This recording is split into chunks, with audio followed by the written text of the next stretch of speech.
Y a esta hora invitamos a todos a disfrutar su programa con nuestro hermano Américo Tejada.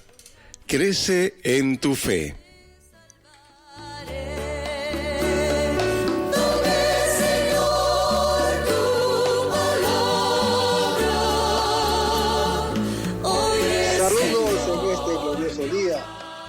Y bendiciones a los radio creyentes que escuchan María Evangelizadora Radio, que están sedientos de la palabra de Dios.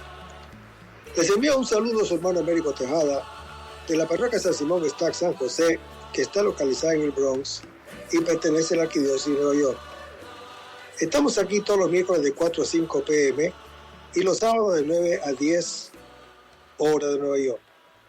Si se quieren poner en contacto con su servidor, pueden llamarme al 718-933-5299 o mandarme un mensaje de texto al 917-860-3678. En este segmento de estudio bíblico titulado Crece en tu fe, estamos estudiando una obra titulada Jesucristo nuestro Salvador, por el padre Vicente Ferrer Barrientos. La Iglesia Católica explica cuál es el proyecto de Dios para el hombre, cuando dice: Dios, infinitamente perfecto y bienaventurado en sí mismo, en su designio de pura bondad, ha creado libremente al hombre para hacerle partícipe de su vida bienaventurada. Esta realidad constituye una maravilla del amor de Dios, que deberíamos tener siempre ante nuestros ojos y no olvidarla jamás. Sin embargo, parece que este mundo tan secularizado y autosuficiente no espera ni confía alcanzar una vida feliz, plena y eterna, y parece tener miras más cortas y materiales. Conseguir el relativo bienestar que le puede proporcionar la ciencia, la técnica o el progreso humano. Un bienestar siempre temporal y caduco, de tal modo que la figura de Dios y de la vida eterna no está en el horizonte de ellos.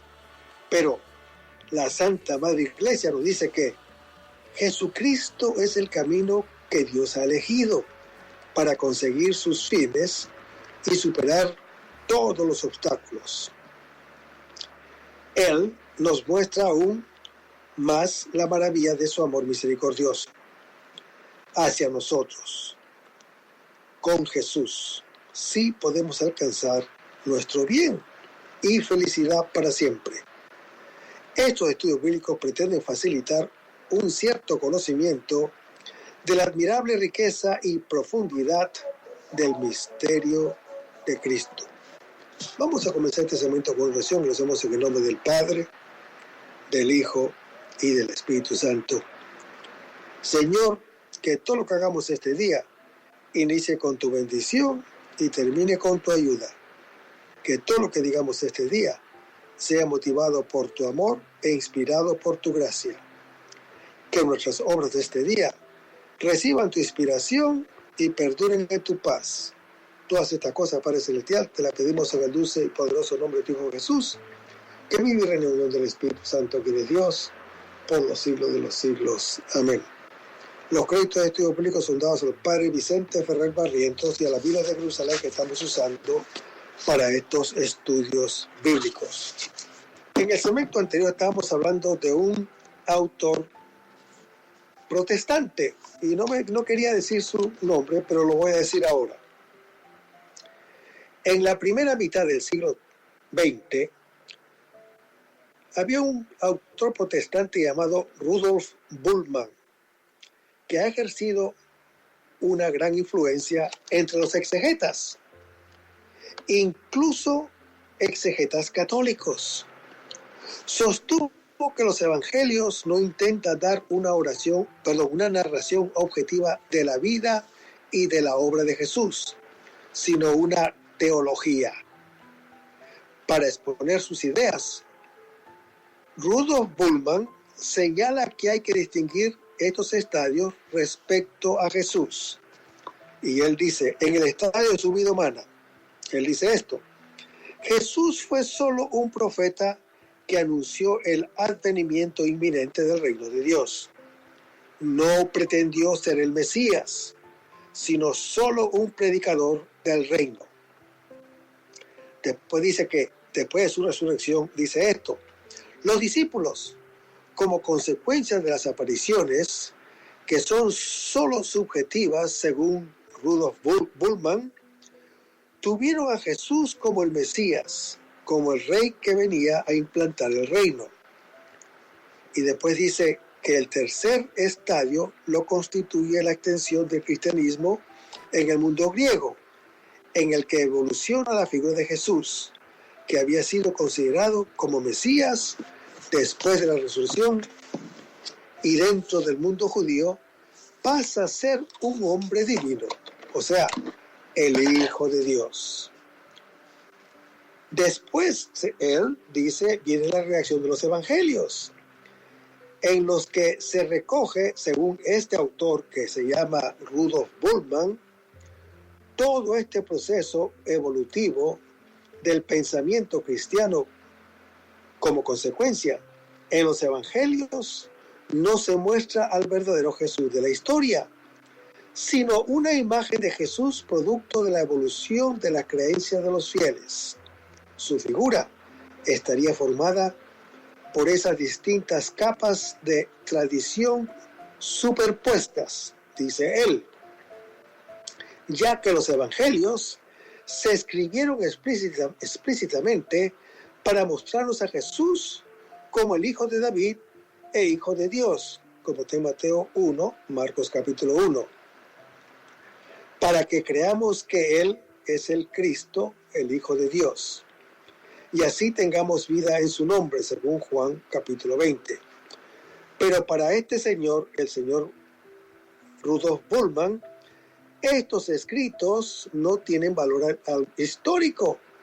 Así pues, según este autor, existe una descontinuidad o un salto entre el Cristo histórico y lo que los primeros cristianos pensaban de él, el Cristo de la fe. Ahora vamos a ver qué pensaba él. Según esta teoría, solo podemos llegar a conocer cómo era el núcleo histórico original de esa tradición sobre Jesús, desmitificando, desandando la historia que estas formas de fe habrían recorrido.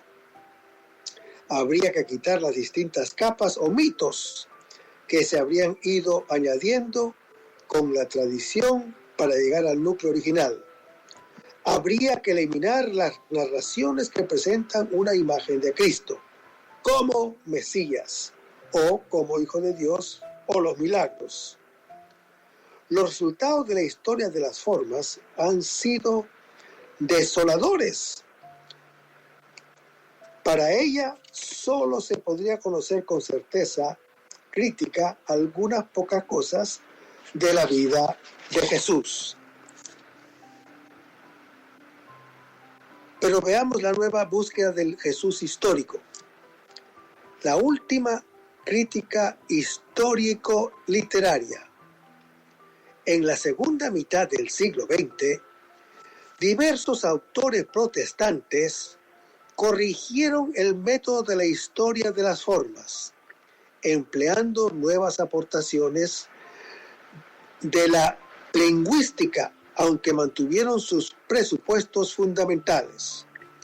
Los criterios lingüísticos empleados han sido varios y los resultados han sido solo en parte positivos, en cuanto que se han conseguido probar que determinados hechos y palabras, que no son muchos, que nos transmiten los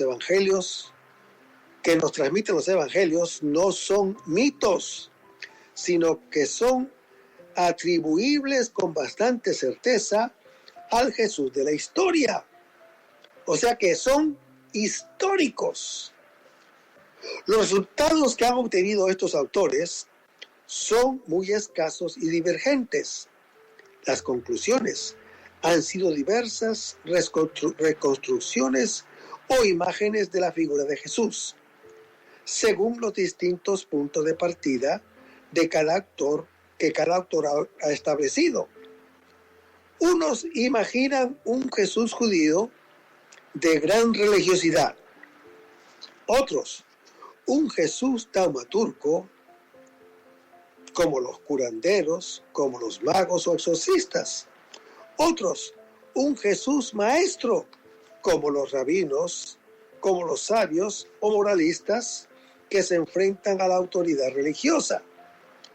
Otros presentan a un Jesús judío revolucionario, o sea, promotor de una revolución social o víctima de la conflictividad política con Roma.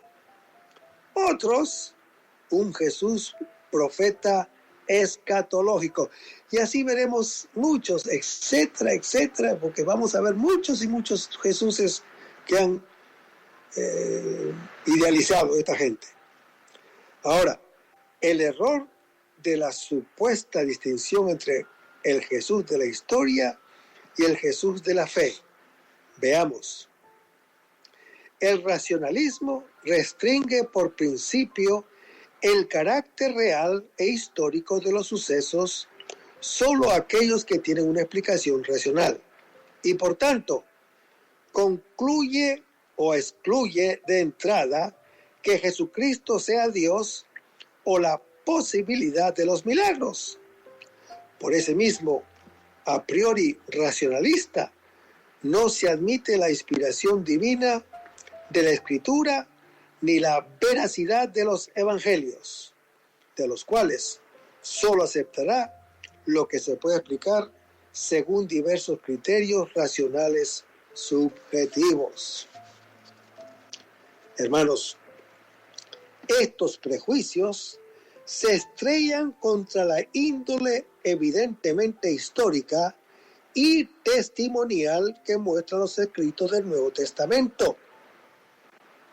Los evangelistas, ciertamente, han tenido un papel importante en la redacción de esos libros.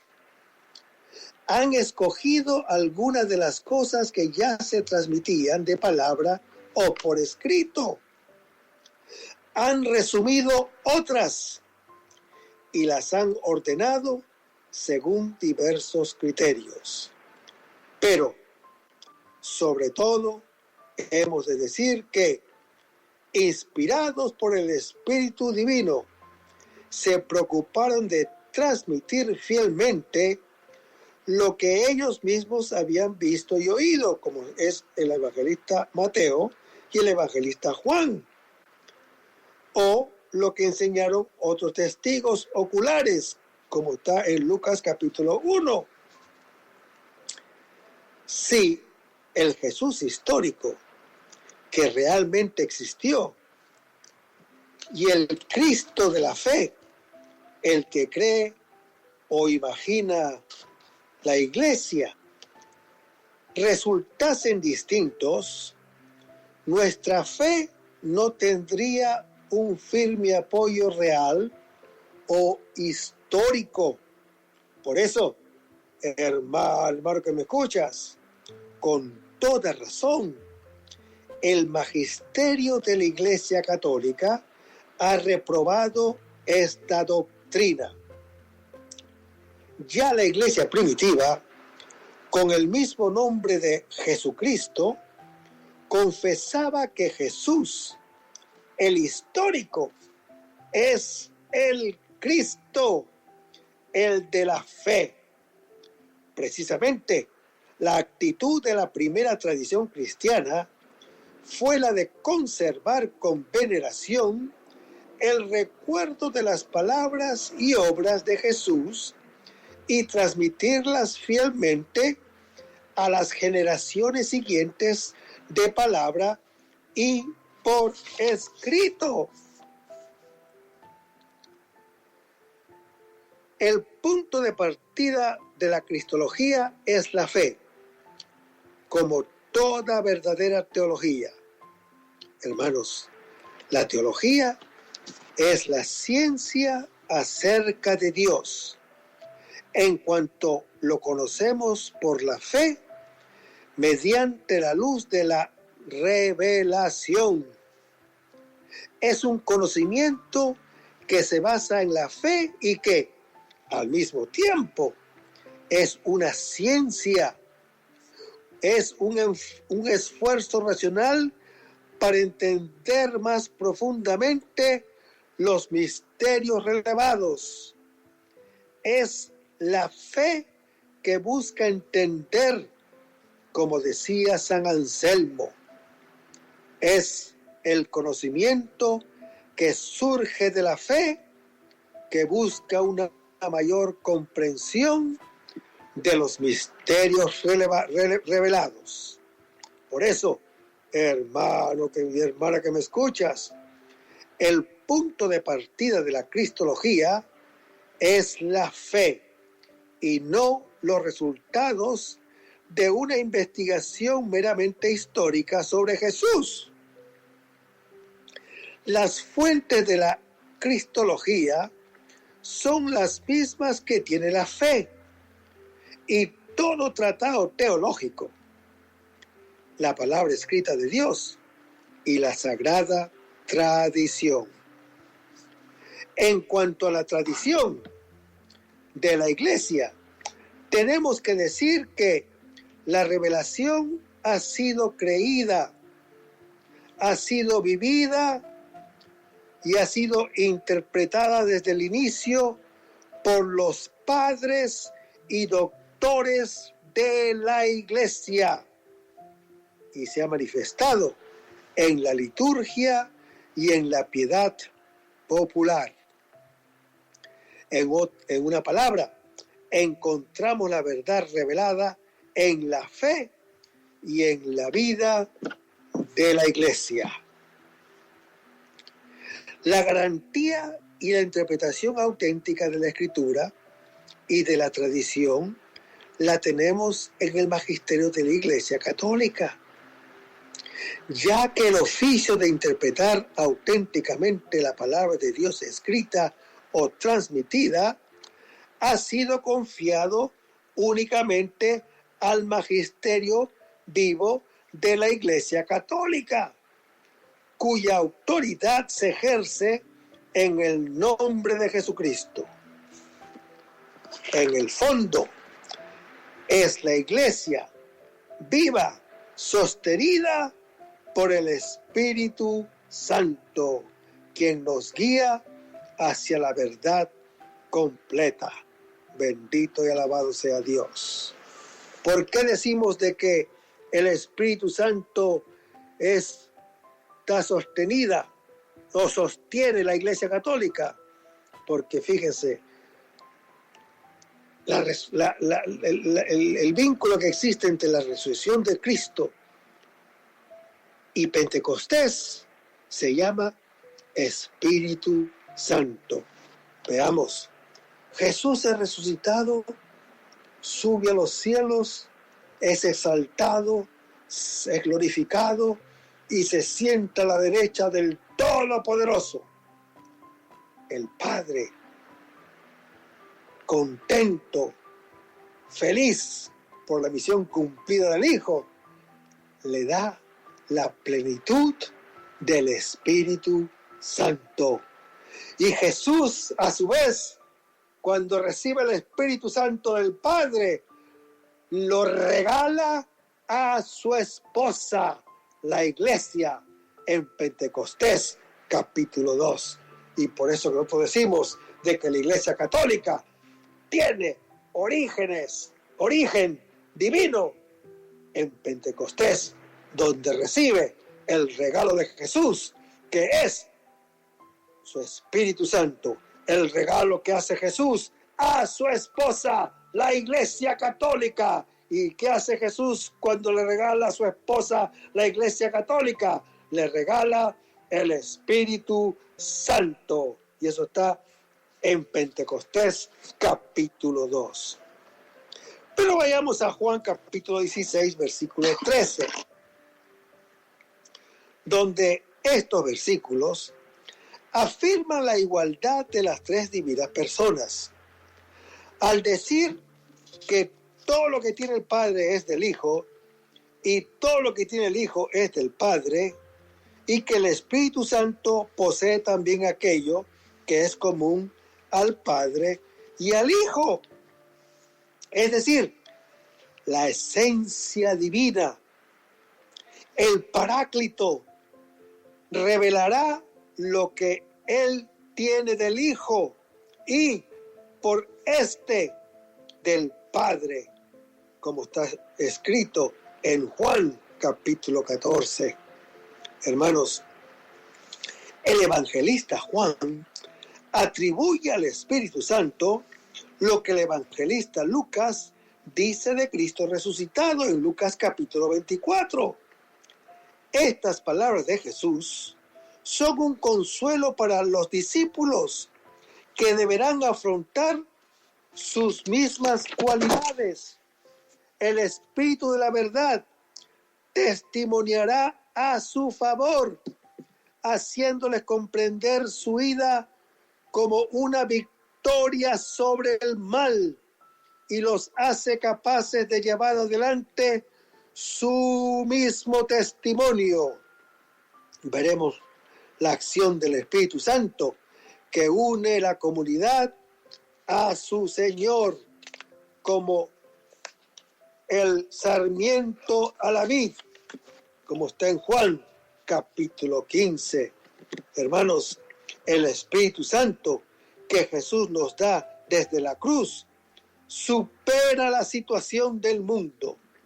Convencido de su error, es salvado de la perdición, y el príncipe de este mundo, que creía haber triunfado con las armas del odio, es derrotado por el Hijo de Dios, que entrega su vida por amor. Hermanos, el Espíritu Santo es como la luz que viene inevitablemente y disipa las tinieblas, hace ver al mundo el propio engaño y revela a los discípulos lo que todavía no han entendido. El Hijo de Dios, al irse, nos da la plenitud del amor del Padre, nos entrega el Espíritu Santo que nos hace nacer de lo alto, según Juan capítulo 3.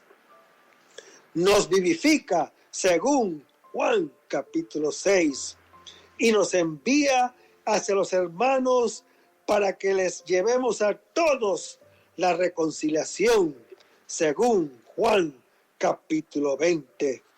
Hermanos, el Consolador vencerá toda nuestra soledad. Él, que antes estaba junto a nosotros en la presencia terrena de Jesús, después de su partida, permanecerá en nosotros, como lo dice Juan capítulo 14. Pensar que nuestro cuerpo es templo del Espíritu Santo, como está en 1 Corintios capítulo 6. Si Jesús no es crucificado, este Espíritu Santo sigue siendo desconocido para nosotros. Hermanos, el Espíritu Santo llevará a los discípulos por el camino de toda la verdad. Pero, ¿qué significa la verdad? Jesús había dicho, decía pues Jesús a los judíos que habían creído en él: si se mantienen en mi palabra, serán verdaderamente mis discípulos y conocerán la verdad, y la verdad les hará libres, en Juan capítulo 8. Y más adelante: pero tratan de matarme, a mí que les he dicho la verdad, que oí de Dios, como lo dice también en Juan capítulo 8. Y cuando momentos antes Tomás se interesa por saber el camino, Jesús responde: yo soy el camino y la verdad y la vida, en Juan capítulo 14. Una vez más, la obra del Espíritu Santo será conducir a los apóstoles por el auténtico camino de Jesús, verdad, no solo descubriéndoles especulativamente con su luz el sentido de sus palabras y de sus obras, sino guiándolos para vivir según sus palabras y sus mandamientos, como lo dice el Señor Jesús en Juan capítulo 14. Hermanos, el evangelista Juan había escrito en el discurso con Nicodemo: el que hace la verdad viene a la luz, en Juan capítulo 3. Y Jesús dirá a Poncio Pilato: todo el que es de la verdad oye mi voz, en Juan capítulo 19. Y oír a Jesús es recibirlo, y recibirlo es creer en Él y guardar sus preceptos.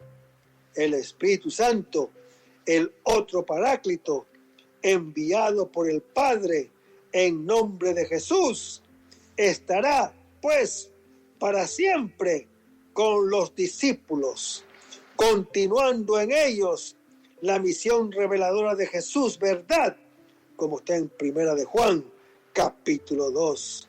Hermanos, el Espíritu Santo podrá llevar a cabo esta misión de verdad, porque no hablará de sí mismo, sino de lo que oyere, hablará. La unión que existe entre Jesús y el Espíritu Santo es como la que hay entre Jesús y el Padre. Y así como Jesús no habló sino lo que oyó del Padre, así el Espíritu Santo solo habla de lo que oye de Jesús. ¿Y qué significa os anunciará lo que va a venir? ¿Será una alusión al carisma de predicción del futuro, de que hablan otros escritos del Nuevo Testamento, como en Hechos capítulo 21? Hermanos, esta interpretación no parece tener cabida dentro del pensamiento juanino. Cuando la samaritana dice, aludiendo al Mesías esperado: cuando venga Él, nos anunciará todo. Jesús responde con la revelación de su propia persona: yo soy el que te habla. Y sigue la admirable escena de los samaritanos que van a Jesús y creen en Él. En este pasaje, el oficio revelador de Jesús está en relación directa con la fe de los samaritanos que creen en Él, en Juan capítulo 4. Pues bien, hermano que me escuchas, la acción reveladora del Espíritu Santo, que anuncia lo que va a venir, consistirá no en revelar cosas nuevas, sino en descubrir y hacer comprender a través de todos los siglos y a cada una de las generaciones el sentido profundo de la persona y de la misión del Señor Jesús. Es la presencia activa y perenne del Espíritu Santo que Jesús prometió a sus discípulos en Juan capítulo 14. Leamos: pero el Paráclito, el Espíritu Santo, que el Padre enviará en mi nombre, se lo enseñará todo y les recordará todo lo que yo les he dicho. Hermanos, como Jesús glorificó a su Padre sobre la tierra, revelando a los hombres su nombre y llevando a término la obra que le había dado, como está en Juan capítulo 17. Así también el Espíritu Santo glorificará a Jesús, revelándolo y dando testimonio de Él a través de los tiempos. El Espíritu de la verdad podrá cumplir esa misión porque lo que dice lo recibe de Jesús. Hermanos, el Espíritu Santo es el testigo por excelencia de Jesús y también el glorificador de Jesús. Como Jesús había sido el glorificador del Padre, este pasaje sobre el Espíritu Santo termina aludiendo nuevamente a la relación del Espíritu Santo con el Padre, el Paráclito, el Espíritu de la verdad. El Espíritu Santo procede del Padre, es un enviado del Padre y es un don del Padre, según Juan capítulo 15.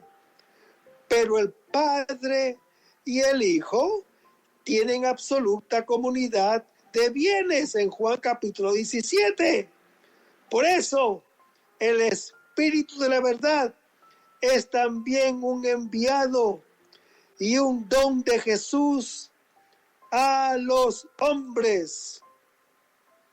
La teología posterior, occidental, dirá que el Espíritu Santo procede del Padre y del Hijo como de un solo principio. Y esta verdad la encontramos expresada especialmente los símbolos de la fe y en el magisterio de la Iglesia. Las ciencias humanas, ya sea la historia, la arqueología, la filología, etc., son provechosas para acercarnos a la realidad histórica de Jesús y de la composición de los evangelios. Son también muy útiles para entender mejor las condiciones históricas de la cultura en que vivió Jesús, para conocer los géneros literarios que se empleaban al escribir, a las maneras de hablar en aquella época. Estas ciencias aplicadas a la persona y obra de Jesús son, pues, legítimas y útiles, y además también sirven para responder a las dificultades que presenta la exegesis moderna, lo cual es importante, pues bastantes personas de nuestro tiempo tienen la impresión que la fe en la persona de Cristo es una actitud subjetiva con muy poco fundamento en la realidad y que la teología es un artificio creado por los creyentes sin una base histórica suficiente. Pero esos métodos histórico-críticos o literarios deben aplicarse siempre de modo científico y con rectitud, y no deben estar viciados por determinados prejuicios filosóficos. Concretamente, hermano que me escuchas, para que estas investigaciones sean rectas, no se deben separar nunca de la fe, aunque son distintas de ella. En particular, deben tener presente que ese Jesús que investiga la historia no es un simple hombre, sino que también es el Hijo de Dios, como enseña la fe de la Iglesia Católica desde el inicio. Los métodos históricos críticos no deberían nunca llegar a conclusiones que parezcan negar o excluir la divinidad de Jesús, pues en este caso demostrarían estar equivocados. El conocimiento verdadero de Cristo es el que nos proporciona la fe, mientras que el conocimiento puramente exterior o histórico es solo parcial e insuficiente.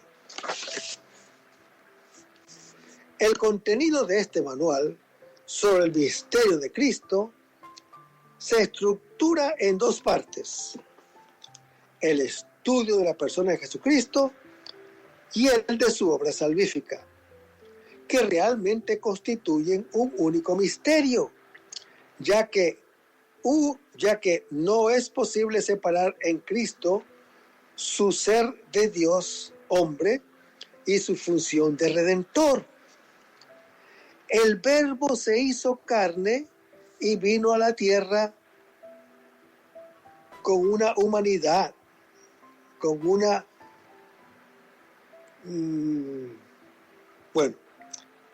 como una persona humana como todos nosotros, para salvar a todos los hombres, Vayamos a 1 Timoteo capítulo 2, versículo 4. Hermanos, esta es una importante información que ya el apóstol Pablo ha predicho en otro lado. Leamos. Si nos fatigamos y luchamos, es porque tenemos puesta la esperanza en Dios vivo, que es el Salvador de los hombres, principalmente de los creyentes, como lo dice el apóstol Pablo en 1 Timoteo, capítulo 4, que ayuda a entender bien a otros textos del Nuevo Testamento. Leamos uno de ellos. Por lo demás, sabemos que en todas las cosas interviene Dios para bien de los que lo aman, de aquellos que han sido llamados según su designio, pues a los que de antemano conoció, también los predestinó a reproducir la imagen de su Hijo, para que fuera en él el primogénito entre muchos hermanos. Y a los que predestinó, a esos también los llamó.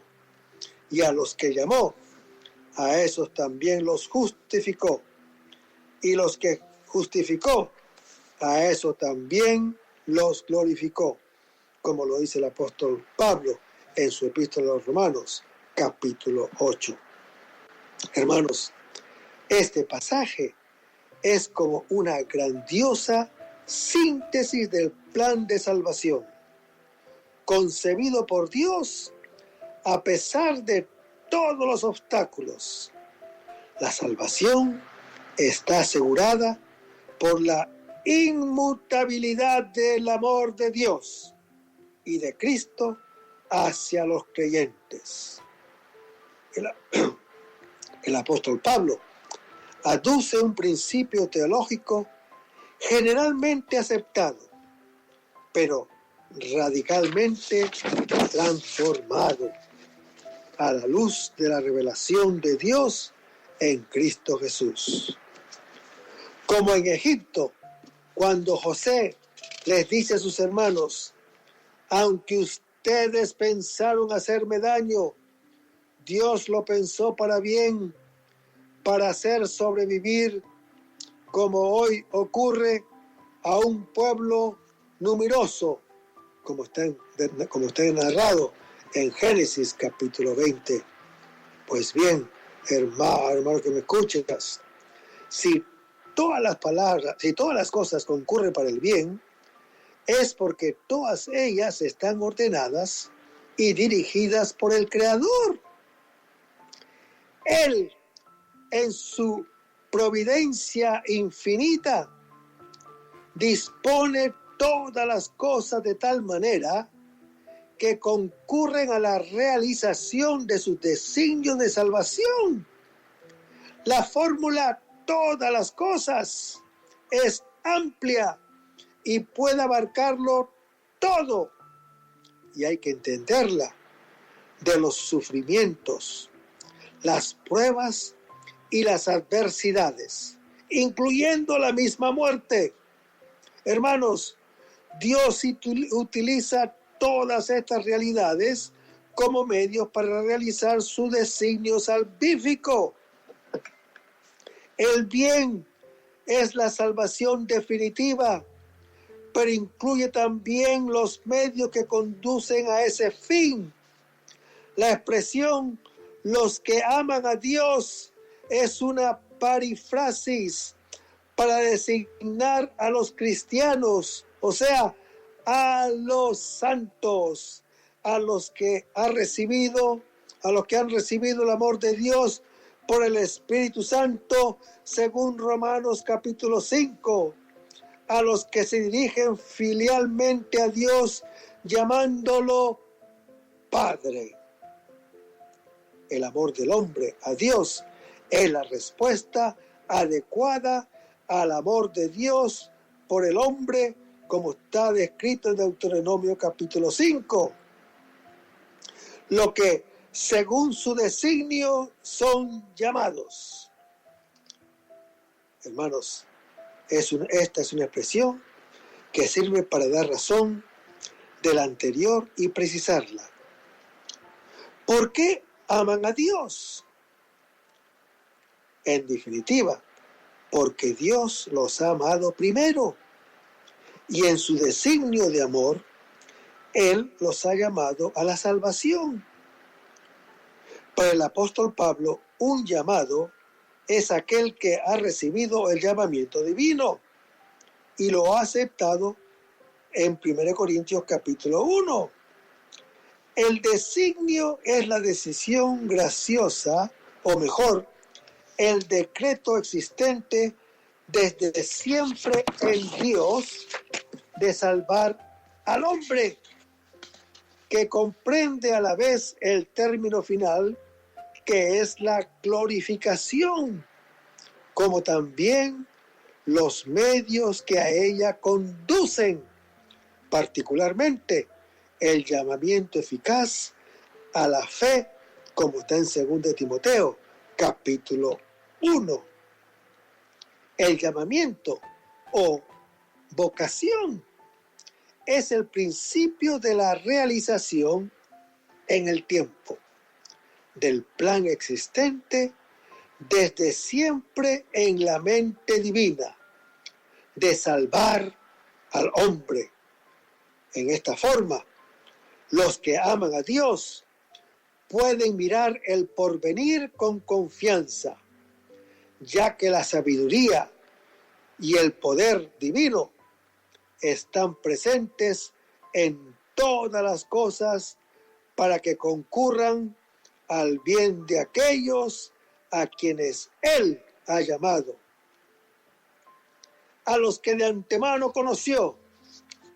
Hermanos, el verbo conocer corresponde al yadá hebreo, el cual, predicado de Dios, denota un conocimiento amoroso, fuente de preferencia, sin otra razón de ser que el beneplácito de Dios, como lo hizo con el profeta en Jeremías capítulo 1.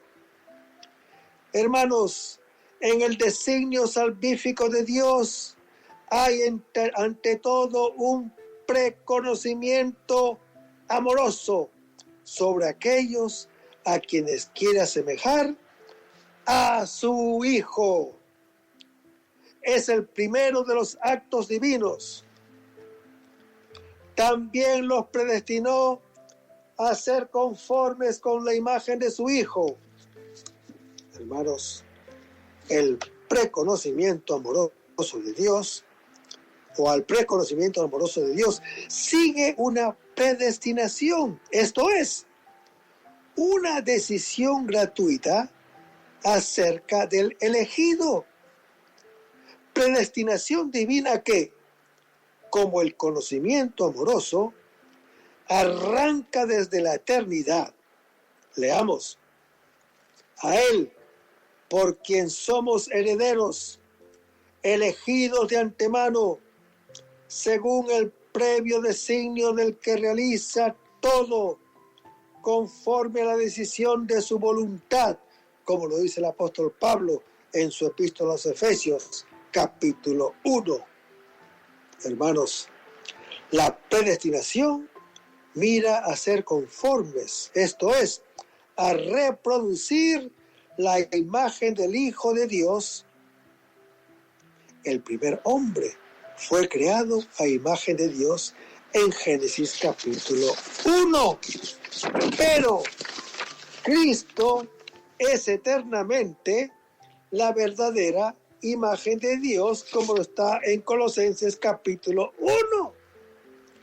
Y el cristiano está predestinado a producir la imagen de Cristo, el Hijo de Dios. Nuestra predestinación lleva pues un matiz marcadamente cristocéntrico. El amor eterno del Padre nos ha predestinado a ser con su Hijo, en su Hijo, por su Hijo, hijos suyos en el tiempo y en la eternidad. Hermanos, la palabra primogénito expresa al mismo tiempo la preeminencia única de Cristo y la relación que tiene con sus hermanos, a quienes hace partícipes de sus privilegios en la expresión entre muchos hermanos. Aquí se esconde el equivalente semita todos, o sea, Cristo es el primogénito de todos. El tercer acto divino es el llamamiento o la vocación. Hermanos, el verbo llamar no indica simplemente llamar, sino llamar eficazmente a la fe, como está en Gálatas capítulo 1. Al llamado eficaz de Dios, el hombre responde con la obediencia de la fe. Es todo un conjunto de gracias de Dios que, lejos de destruir la libertad, la ponen en su ejercicio más dinámico y más humano. Llamamiento eficaz y conversión caminan a la par. Al llamamiento a la fe sigue el don de la justificación, de la que tanto ha tratado la epístola de los Romanos. El último acto de Dios en su obra de salvar al hombre es la glorificación. Se trata de la gloria futura, objeto todavía de la esperanza del cristiano. Hermanos, Pablo en efecto considera la glorificación decidida ya eternamente en Dios y está persuadido de que se realizará en el momento oportuno de parte de Dios. El preconocimiento, la predestinación, el llamamiento y la justificación son una garantía segura de salvación definitiva. Dios nunca fallará a aquellos a quienes ha eternamente conocidos con amor.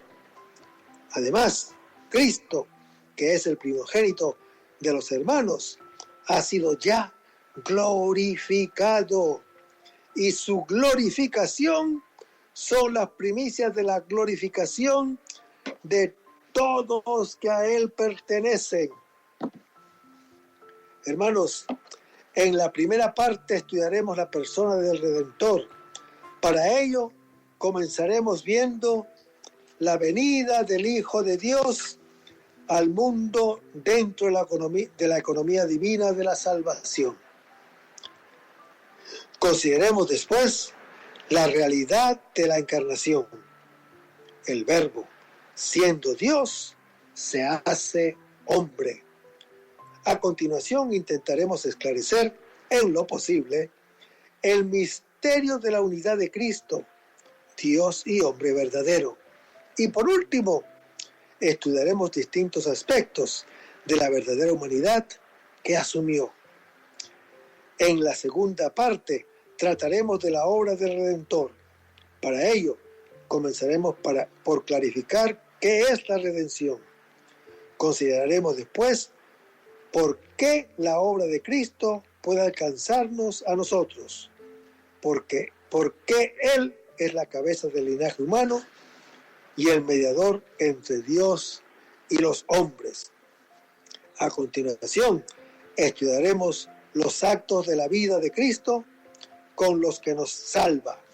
Primero, los misterios de su vida terrena, particularmente su pasión y muerte. Y después, los misterios de su vida gloriosa. Y terminaremos viendo esa redención en nosotros, los frutos de la obra redentora de Cristo en nosotros.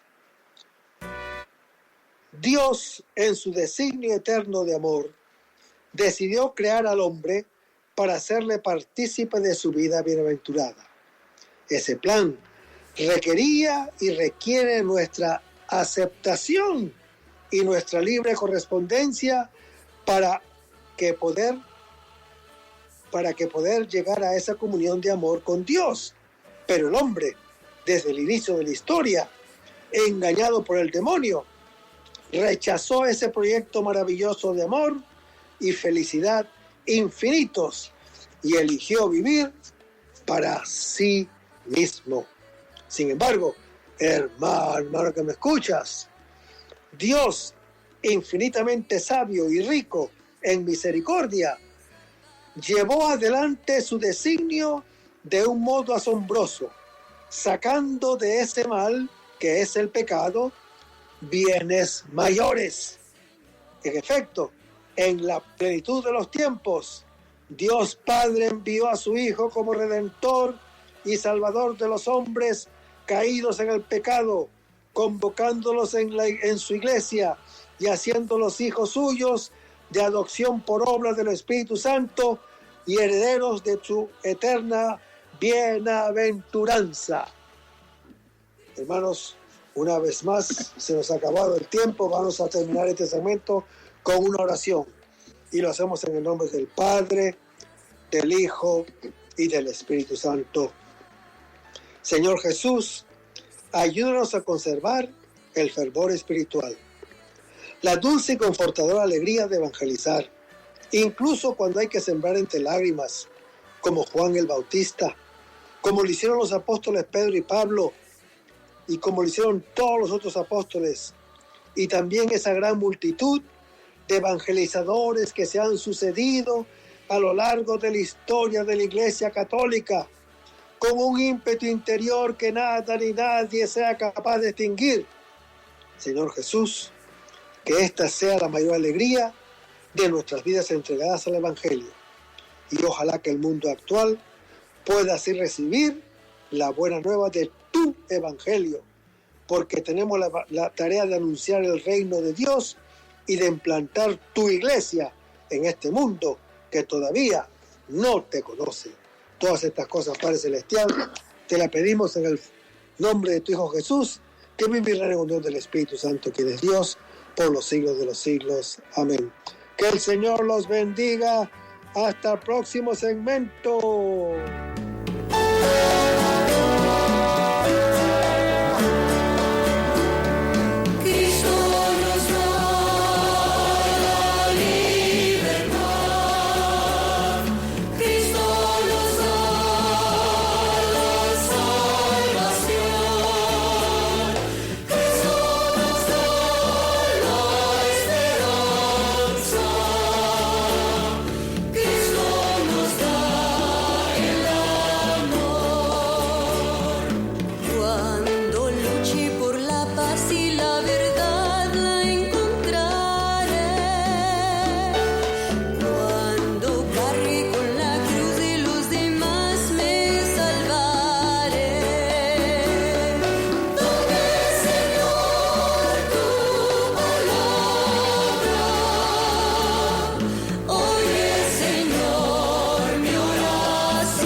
Esta es María Evangelizadora Radio, el camino a tu santidad, porque es un pedacito de cielo en tu hogar.